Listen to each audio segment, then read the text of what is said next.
গুলি করে মরে একটা, আহত হয় একটা, বাকিটি যায় না। এই ভয়ঙ্কর বাক্যেই যেন ফুটে উঠেছিল সেই সময়ের বর্বরতার নির্মম চিত্র।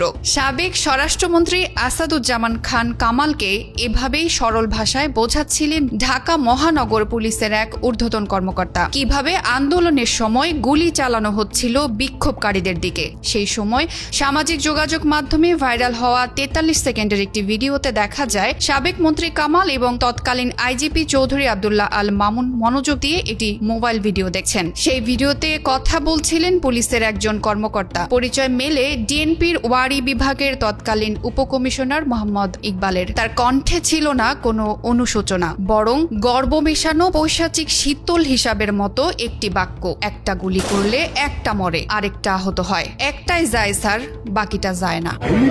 মরে একটা, আহত হয় একটা, একটাই যায় স্যার, বাকিটি যায় না।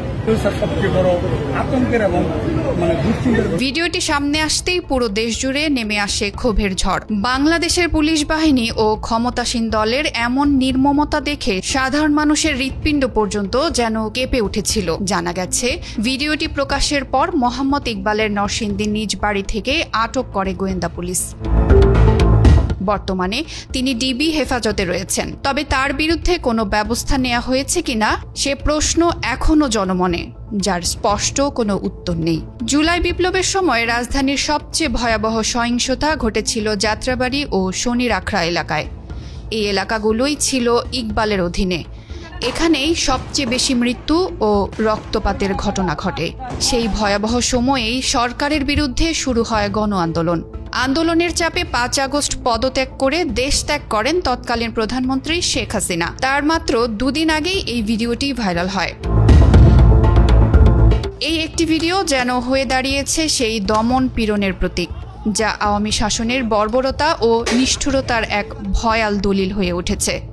সেই সময়ের কথা আজও মানুষ ভুলতে পারেনি। অবচেতন মনেও যেন বাজে সেই গুলির শব্দ, সেই স্লোগান, আর প্রাণ ভয়ে ছুটে বেড়ানো হাজার তরুণ তরুণীর কান্না।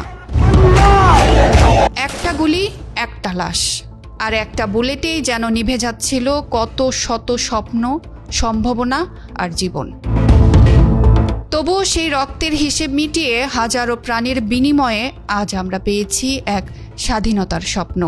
এই স্বাধীনতা কেবল ভূখণ্ডের নয়, এই স্বাধীনতা গণতন্ত্রের, এই স্বাধীনতা বিবেকের। কিন্তু প্রশ্ন থেকেই যায়, এই স্বাধীনতা কি সত্যিই নিরাপদ, নাকি আমরা আবারও অপেক্ষা করছি কোনো নতুন স্বৈরশাসকের আবির্ভাবের?